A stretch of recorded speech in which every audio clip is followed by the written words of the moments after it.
All right. First real vid on the new channel.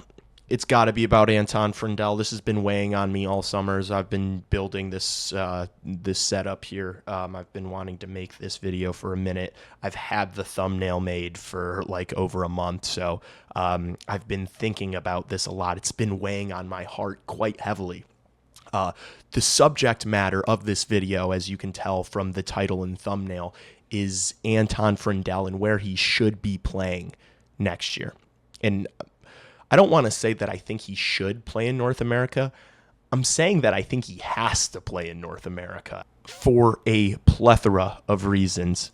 And I'm going to get into those. But first, I need to talk about Blackhawks Twitter, that cesspool that I absolutely love. I love Blackhawks Twitter, but let's be honest, it's become a competition of like who can have the biggest brain and like galaxy brain, simple takes. It's so infuriating. I love it though. I love Blackhawks Twitter. But I will say one of the takes that's been like very prominent on there since Frondell got drafted is that he needs to play this next season back in Djurgardens, Sweden. I don't understand it. Like if you the way some of these kids talk on Twitter, they make it seem like if you zoom out from Anton Frondell's career like 5 or 10 years and like look back, he's going to be a better player if he goes and plays in Sweden and develops at Djurgardens instead of developing here in North America with the Ice Hogs and then the Blackhawks. And now look, I know he said that he either wants to, be a Blackhawk or he wants to go back to Sweden. Just convince him to play a couple months in Rockford, 2-3 months and forget. It's like the Islam Makhachev meme.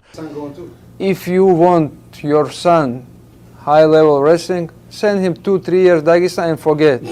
Seriously though, just sell him on the dream. Say, hey, buddy, you're gonna be a Blackhawk, all right? You're gonna play in the NHL this season. We just want you to start the year in Rockford, just a couple of months. It's not that bad. I've been to Rockford several times. No, I'm just kidding. Rockford's a shithole, and I completely understand not wanting to go there. But anyway, that's not important, all right? You can sell him on the dream. Just go to Rockford for a couple months, bro. It's not that deep. You'll live. You're going to be on the Blackhawks. Just you gotta start the year there. You can sell him on that. I am not convinced in the slightest that if the reason that he ends up going to play in Sweden is because he didn't want to play in Rockford at all, I won't buy that whatsoever. Just sell him on it. Just look at what Frank Nazar did. Look at how awesome. Have him have a conversation with Frank. Can you have give him a conversation with Frank? Frank will tell him. Frank will let him know it's not that deep. The time will fly by. Soon enough, you'll be, cooking the Montreal Canadiens at the Bell Center. And they just announced this here. That is a goal. When I said he stayed with it, wasn't sure where it wound up. Seriously, shout out Frank Nazar. Anyway, that just like wiped my hard drive. What was I talking about? Anyway, he's got to play in North America. But these people on Twitter literally act like he's going to receive better coaching, better development, more resources over in Djurgardens. It's like, this is absurd. Like, this is an NHL franchise that we're talking about. Like, he's going to have all the best resources at his disposal if he stays here in North America. And now, if your reply to that is that it's more about not shredding his confidence, I do understand that as being like, as worrying about that a little bit. And I know people are going to point to like Kevin Korchinski. Look, I just think Kevin Korchinski might not be a legitimate like elite NHL talent that people really hoped he would be. But that's a completely different topic for another day. Look, the kid's either going to make it or he's not. I highly doubt that this first year is going to make or break his entire career. It's just like, absurd to me. But regardless, I think it's important when talking about like players playing either in their first or second or third seasons when they're 18, 19 or 20. You got to go case by case. You got to look at the player's skill set. You got to look at the player's size. You got to look at what they've been doing, who they've been playing against. I know he was in the Hockey Allsvenskan this year, and Djurgardens just got promoted to the top tier of Swedish hockey. Shout out to Marcus Kruger. But regardless, he's been playing against grown men, and I know it's it's a big step down from the NHL level. But he proved that he was able to play. He wasn't getting out-muscled. And so that's the big thing here is like, I think with skill players, with speedy players, with, play-driving forwards, a lot of times they need more time to develop because once you get to the NHL level and everyone's bigger, faster, stronger, it's a lot harder to do the things you were doing against players in juniors in the Western Hockey League. It's a lot harder to do that kind of stuff against NHL talent. But that's not the type of player Anton Frondell is. Anton Frondell is a big-ass, meaty power forward. He's a large kid. He's a big kid. He's 18 years old, 6'1", 205. He uses his body well. He loves going to the dirty areas. He's great along the wall. He's great in the corners. He's reliable defensively. He's perfectly willing to dump and chase. He's really engaged on the forecheck. These are all like, I mean, are we talking about Florida Panthers hockey or what? Like this is the current meta in the NHL that all these GMs are just like oozing their pants over players like this. Like this is the most translatable skill set to the NHL. Like at the very least, he's going to be a really solid middle six player in this league for a really long time. I think he's going to be an elite first line player, but I think he needs to play on the Blackhawks this fucking season. A few things I want to talk about. I would have him start night one, opening night. I would have Anton Frondell on the first line. I'm gonna make a video doing my way too early projected lineup, and I'll probably make one after preseason games and whatnot. But I would have him on the first line with Connor Bedard night one. I would have him play all 82. I don't give a shit. If you want to send him to Rockford for a couple months, you can do that. But I think he really should play in the NHL this year. I think he can. But yeah, the things that he's good at, it's so translatable. And if you look back over the past decade or so, guys like Slafkovsky, bum, by the way, I'm just kidding, Barkov, Fantilli, Brady Tkachuk, what do all these players have in common? All big, physical, highly touted top 10 draft picks that played in their first year after getting drafted, or draft plus 0 rookies, whatever. I don't care what they're called. You know what I'm trying to say.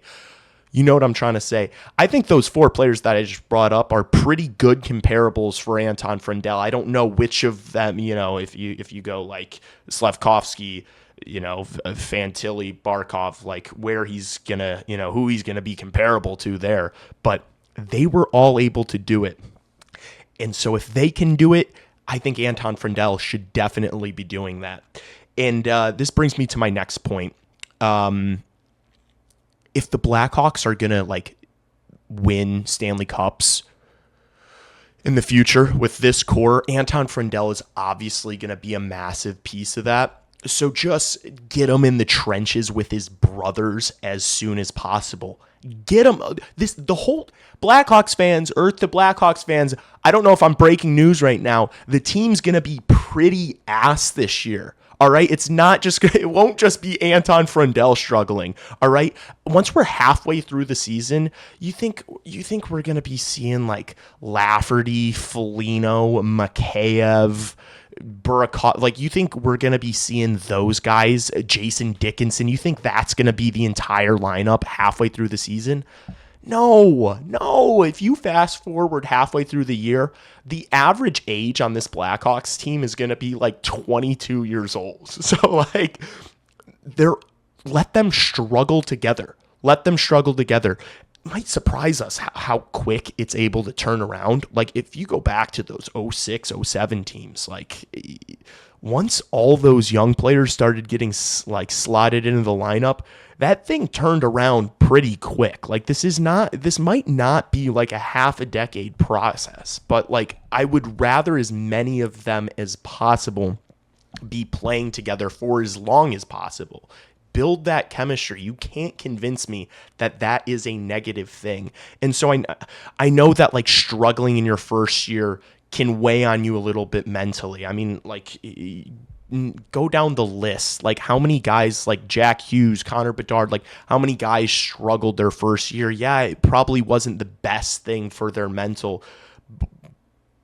Actually, what am I saying? Maybe it was. Maybe it hardens them. Maybe that's important. Maybe it's important for them to struggle a little bit, like a callus, That's a good analogy. Callus. Actually, that's kind of gross now I'm thinking about calluses. Focus. Sorry, I got to lock back in. Anyway, he's not going to have this absorbent amount of pressure on him like Connor Bedard did, right? There's going to be so many other players that were like at the start of next year, I'm anticipating. Go down the list. Rinzel, Levshinov, Bedard, Nazar, like those are the guys that we're really going to be watching this year. You put Frondell in there.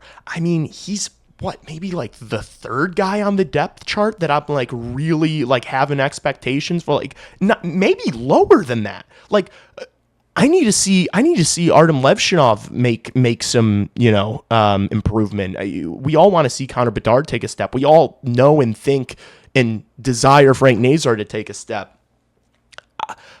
I just don't think there's as much pressure on Anton Frondell given the situation of this extremely young team. So just let him play. And then another point is like, this team's been pretty ass for several years now. I know, like, I have so much faith in what's being built. I've been very critical in the past of Kyle Davidson, and I will continue to be, because I'm not just like one of these weirdos who's just like, oh, GM KD is the GOAT. Like, no, bringing in TJ Brody was a terrible decision. Pat Maroon, Blackhawks legend, what are we doing? Craig Smith, okay. Laurent Brossoit, is that his name?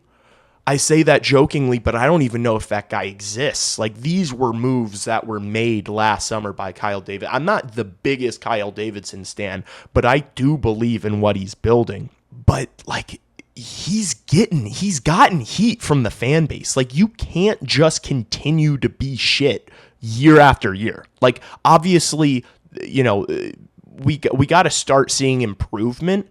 But also, like, for the time being, for us patient Blackhawks fans, like, you got to give us something that we're interested in. And I think your player that you just drafted third overall, I think that's a reason to go to a game. Like, I would love to see Frondell play this year. You got to give the fans something, because in the current state of the Chicago Blackhawks, there isn't a ton of shit to be super pumped about. I know, like, the futures assets and stuff, but I'm talking about right now. Like, we're still waiting for a bulk of this pipeline to make the pro level. But at the end of the day, it's still a business. Like, you still have to make money. You still have to get bums in seats. And I'm a diehard. I'm a part of the 1%. So, like, I'm going to watch regardless. I'm really excited for what's to come. To me, this is like a very exciting era of Blackhawks hockey, just because I like can sense what's on the horizon. But for the casual fan, there isn't a whole lot. So, hey, you're selling tickets, you're putting out these promo videos. roll the footage of your third over. Getting like, he's got a great personality. Get him in the commercials with Vlasic. I want to see him in the fucking commercials with Vlasic. Get the bums in seats. Give the fans something to be excited about, because that is important. And I really do think that Anton Frondell playing with the Blackhawks, playing on a line with Connor Bedard, would get a lot of Blackhawks fans pretty damn excited. I know I'm getting a little excited just thinking about it right now. That was inappropriate. Anyway, I don't want to keep this too long. Frondell to the Blackhawks. 2-3 months, Rockford and forget. Then bring him up. I don't care. Convince him to stay in North America. Don't send him back to Sweden. He's ready. He's ready. If you're going to compare him to Barkov, let him follow in Barkov's footsteps. Play in his first year. That's all I got. I'll see you in the next one. Make sure you follow me on my socials. Subscribe to this channel. Maybe if you disagree with me and you're one of those Twitter psychopaths, go ahead and let me know how wrong I am and about how it's so pivotal for him to go play at Djurgardens for one more year if he's going to ever amount to anything. Let me know in the comments. And go verbally abuse someone in the comments. It's good for engagement. Like the video. Follow my socials. I'll see you in the next one. Thanks so much. Peace.